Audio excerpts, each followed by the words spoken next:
Hi, I'm Kirsten, and today I'd like to talk to you about Lesson 101 in A Course in Miracles. The title of this one is God's Will for Me is Perfect Happiness. So I'd like to tell you the insights I had trying to make sense of this lesson for myself, and hopefully it will help some other people who are trying to make sense of it for themselves too. So, this lesson to me is all about that voice inside of your head that we all have. Uh, we try to get rid of it in all kinds of ways. We scroll through our phones. We watch Netflix. We have really intense relationships. Some people use sex. Just all kinds of ways, to try to get rid of this voice that comes into our heads. And when you think about it, it's really kind of amazing. Like, why would we have this voice in our heads that we're always trying to get rid of? I mean, it's almost like we're insane or something when you think of it that way. But this lesson, I think, really kind of makes sense of it, because what this lesson is really telling us is that God is always reaching out to us, and God is trying to tell us that he loves us and that everything is okay and that he wants a relationship with us. But what we have done is kind of project all of our self-blame and guilt on him, just like we sometimes tend to project those negative feelings on other people in our lives. Maybe our husbands or our kids or our boss. We feel all this negativity coming from them. And I think, a lot of us know at this point that those negative thoughts come from inside of us. Well, we do the same thing with God. In fact, we do it probably the most with God. And it's the most tragic thing, because what this lesson is trying to tell us is that God is actually trying to say, you didn't do anything wrong. Literally, there is no sin. You never did that terrible thing that deep down in your heart you think you did. And there's no reason to be running away, because this is actually God's voice is trying to heal. He's trying to give us happiness. That is the thing he wants the most, is to give us happiness.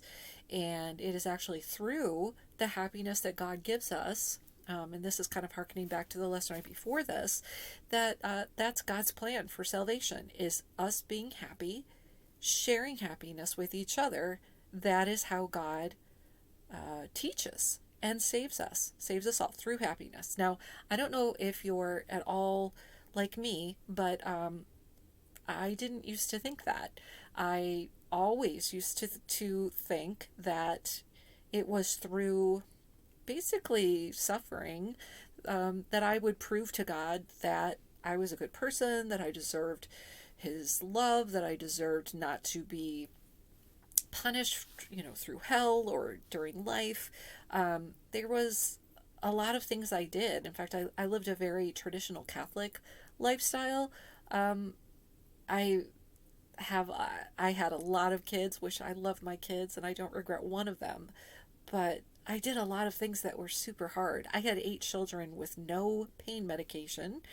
I homeschooled them all until the oldest ones were in 5th grade. I had 5 children under the age of 5 at one point. I mean, it was the amount of pain I put myself through thinking that I needed to do that was really astounding. And the sad thing is, I actually got quite a bit of peace from it. So I know, I really did think deep down that that's what God required of me. And I felt like I was doing it. I felt like I was doing everything that he could possibly want me to do. And so I deserve to have the peace of God and the happiness and the assurance of salvation and all that. And I know this sounds really crazy to say this. And, you know, most people didn't go to the lengths that I went to, thank goodness. But I have always been a very conscientious person, and I've always just kind of wanted to do what was necessary, and I think I took it all very seriously. Um, but it wasn't necessary. And what I found out is actually a lot of the things that I was doing to make sure that I got the sufficient amount of punishment was hurting a lot of people around me too. And at a certain point, thank goodness, realize that this could not be what God wanted. This couldn't be. This just didn't make sense. And in fact, there's a verse in the Old Testament in one of the Psalms, and I play organ at a Catholic church. So even though I don't believe everything the Catholic Church teaches, I still love many of the things that are in the Psalms throughout the scriptures. And one of them is in the psalm here. The song is called "Here I Am," and it says that I don't want sacrifice of you. I just want you to do my will, and my will is what will make you happy. And I think that's really interesting, because this lesson, God's will for me is perfect happiness, is all about that. That's what God wants for us. Not sacrifice, not punishment, not pain. He doesn't want to nail us to the cross as much as we really feel like he does. He doesn't want that. He wants perfect happiness for us. And through us being happy, this is how he saves us all.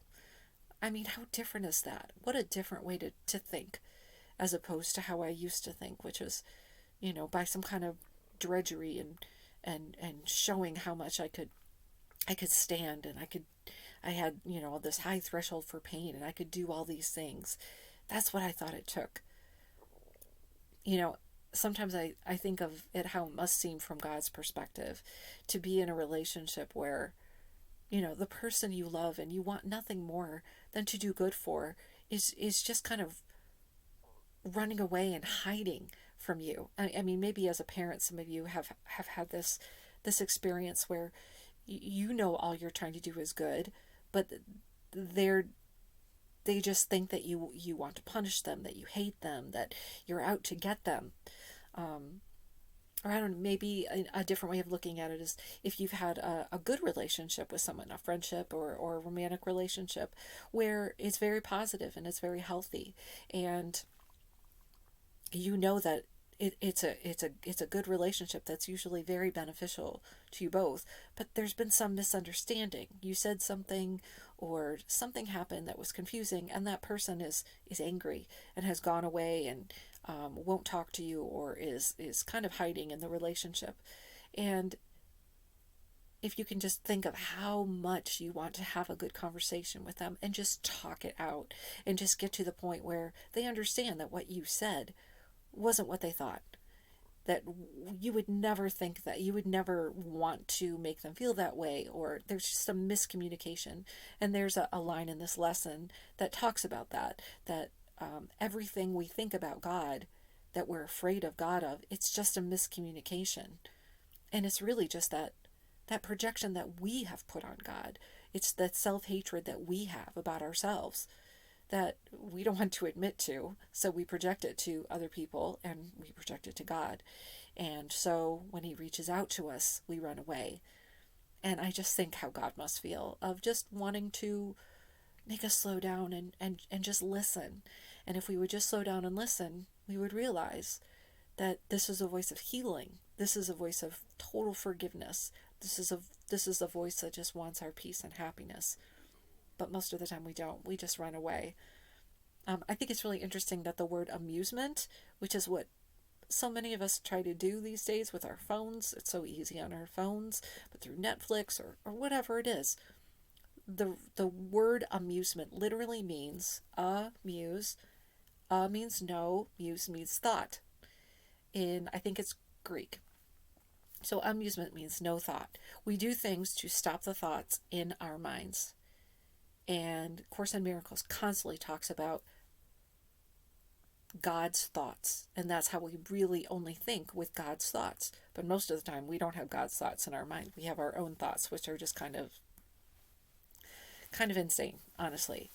So what we're trying to do when we amuse ourselves is we're trying to get rid of God's thoughts, which I just think is, amazing when you think about, why would we do that? Well, we do that because we've projected all of our punishing thoughts on him. So this lesson it's really wonderful. God's will for me is perfect happiness. It asks us for 5 minutes at the beginning of every hour to think about that and just think, there is no sin. I don't deserve any punishment. God doesn't think I deserve any punishment. God never thought I sinned. Basically, if you want to think of yourself like, I like to think of it, it's like there's this big ocean, and the ocean is all of us together and God. Um, and we're like, maybe you as your particular consciousness, or me, we're just like this little area of water, like a little wave. And sometimes this wave just pops up out of the ocean a little bit before it sinks back down again. And we think, because we like to think of ourselves as much bigger and more powerful and scarier than we really are, we think of ourselves as this little wave, as, something that somehow jumped out of the ocean and then made the rest of the ocean dry up and go away forever. And that's how powerful we like to think we are, when really we're just that little wave that, maybe tries to pop out and sinks right back in. And, thank goodness we can do that. Thank goodness we are just part of this ocean, which is God's love, and the rest of our brothers and sisters that we just are a part of, whether we want to be or not. But we've told ourselves that we're a lot scarier and more powerful than we actually are. So this lesson, I think, is a great reminder. We didn't do that. We didn't do what we thought we did. We didn't destroy heaven. We didn't destroy God. We didn't do any damage. We only did in our minds. And we hate letting go of that, because it makes us, realize that we're a lot less powerful in that way than we like to think we are. We're not God. We don't have that kind of ability. We're not creators in the same way that God is. We are creators, but it's different. So this lesson just invites us to realize that we didn't do those terrible things. We are still part of God. God knows that we didn't do anything.